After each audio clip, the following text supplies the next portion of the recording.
저는 이남이녀의 가정의 막내로 태어났습니다. 1990년 봄, 14살 중학교에 막 입학할 때쯤 가장 사랑하는 아빠가 건강하던 일상 중 갑자기 직장에서 쓰러지셨고, 바로 배에 복수가 차서 마치 9개월에서 10개월의 만삭의 임산부처럼 배가 부풀어 오르게 되었습니다. 엄마는 큰 대학병원에 아빠를 모시고 갔는데 급성 간암으로 3개월 이내에 사망할 수 있다는 시한부의 삶을 살게 될 것이라고 의사로부터 통보받게 되었습니다. 의과적으로 아무 해줄 것이 없으며 퇴원하신 후 환자에게 맛있는 음식이나 드시면서 죽음을 준비하셔야 할 듯하다고 하였습니다. 독실한 무속신앙을 섬기셨던 엄마는 마을의 박수무당을 너무 신실하게 섬기며 집안의 대소사를 늘 의논하며 지내셨는데, 문제를 만나자 막 바로 집에 박수무당을 불러 굿을 하게 되었습니다.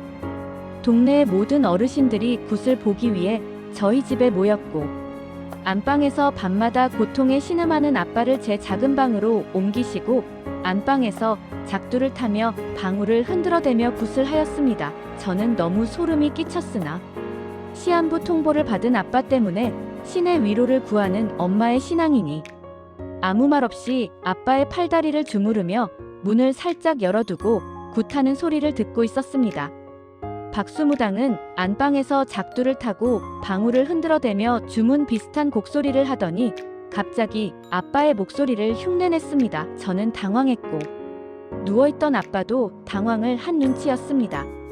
잠시 후 무당이 흐느끼며 여보 나 죽기 싫어. 우리 막내 대학 보내고 시집 보내고 가야 해. 우리 막내 불쌍해서 나 못 가 하면서 오열하기 시작했습니다.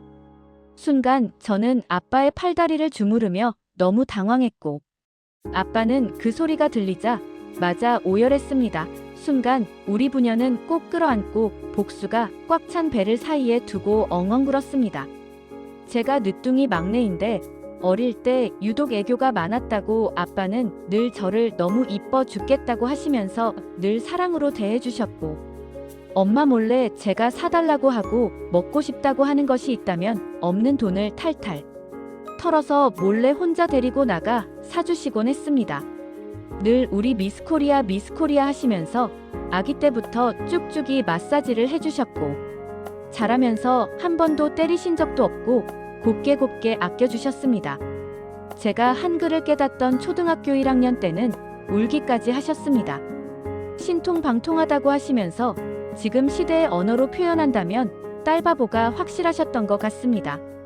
저도 아빠가 저를 온몸으로 온마음으로 사랑해 주셨음을 피부로 느끼고 있었는데, 이리 시한부 인생을 맞닥뜨렸을 때 속마음 가운데 막내 때문에 갈 수 없다고 오열하니 저는 마음이 너무 아팠고, 보이지 않는 세계나 영적 세계가 분명히 있나 하는 의문이 있었는데, 그 사건은 뭔가 정말 보이지 않는 세계, 신의 세계 또는 영적 세계가 있나 보다 하는 체험을 한 순간이었습니다.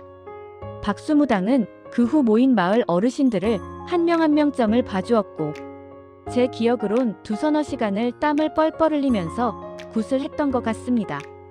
그날 밤에 엄마는 저희 자녀들을 모으셨고 가족 회의를 하자고 하시면서 무당이 말하길 5월달에 죽을 수밖에 없다. 잘해주다가 보내줘라 라고 말해주고 갔다고 너희들도 마음의 준비를 하라고 하셨습니다. 저는 오열하며 그런 말 하지 말라고 소리치며 울며 집 밖으로 뛰쳐나갔습니다. 언니 오빠들은 비교적 차분하게 받아들이는 눈치였고, 저는 이제 14살 아직은 어린 철부지 막내라 그런지 받아들일 수가 없었습니다.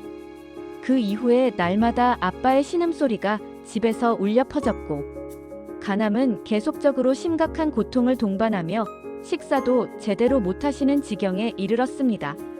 저는 아침마다 교복을 입고 등교 준비를 하고 집을 나섰지만 늘 아빠를 잃을 수 있다는 불안과 공포로 얼굴이 점점 어두워져 갔습니다. 그러던 중 5월 14일 아침 7시경에 정말 무당의 말처럼 안방에서 엄마의 오열하는 소리가 들렸고, 저는 교복을 입으며 등교 준비를 하다가 안방으로 뛰쳐 들어가 보았습니다. 그런데 아빠의 얼굴에 공포감이 있었고 마치 누군가 아빠를 끌어당기는 표정으로 끌려가기 싫다는 극한의 공포스런 표정으로 얼굴이 일그러졌고 눈을 뜬 채로 운명하시는 모습을 목격하게 되었습니다. 마치 그 모습을 문 앞에서 덜덜 떨면서 지켜보며 극한의 슬픔 중 눈물이 나오지 않는다는 그 체험을 하게 되었고 저도 같이 영혼이 몸에서 빠져나가듯 깊은 허무와 절망이 들어왔으며 잠깐 사후세계가 분명히 존재하는구나 하는 생각을 하게 되었습니다. 그리고 잠깐 어렴풋하게 8살 때 놀이터에서 놀고 있는데 어여쁜 선생님이 교회 주일학교에 간식을 받으러 가지 않을래 하시면서 새 친구 초청잔치가 있다며 교회로 데리고 가셨고 그곳에서 교회 마루바닥에서 동그랗게 앉아서 예배를 드렸던 기억이 찰나에 스쳐 지나갔으며 천국과 지옥에 관한 이야기와 영접기도를 따라했던 순간이 떠올라졌습니다. 갑자기 집안은 장례 준비로 분주해졌고 저는 집 밖으로 뛰어나가 뒷산 작은 언덕에 뛰어올라가 하늘에 대고 삿대질을 하며 하나님이 있긴 어딨어. 하나님이 있다면 우리 아빠같이 착한 사람이 왜 저리 고통당하며 죽어야 해 하면서 하나님 나빠 하면서 심장을 부여잡으며 한참 울다 내려왔습니다. 그 이후로 장례가 끝난 이후 저는 영정사진을 가슴에 끌어안고 울다 매일 잠이 들었습니다. 저는 극심한 우울증에 빠져 수업에 집중을 못하며 급기야 매월 모의고사가 진행됐는데 입학 당시 320명 중 6등으로 입학했으나 아빠의 소천 이후 넋이 나갔고 무표정으로 지내며 말수도 없었고 갑도 넘어가지 않았으며 바로 6월 모의고사에서는 반에서 47명 중 꼴등을 하게 되었습니다. 내 시간은 멈췄고 저는 아빠를 따라 자살로 죽을 궁리를 하며 지냈습니다. 그러던 중 각 과목 선생님들이 담임 선생님에게 저의 상태가 심각함을 전달했고 급기야는 시대가 시대인 만큼 구타가 허용된 시대라. 담임 선생님은 아침 조례 시간에 저를 교탁 앞으로 호출하더니 반 친구들이 다 보는 앞에서 한 번도 맞아본 적 없던 싸대기를 후려치시며 정신 차려 라고 하셨습니다. 저는 순간 한 번도 맞아본 적 없던 싸대기에 당황하며 분노하였고 너무 억울한 감정이 복받쳐 올랐습니다. 한 인간의 인격을 모독하는 행위와 언행 너무 화가 났습니다. 이분은 다음 시간에 구독과 좋아요는 사랑입니다.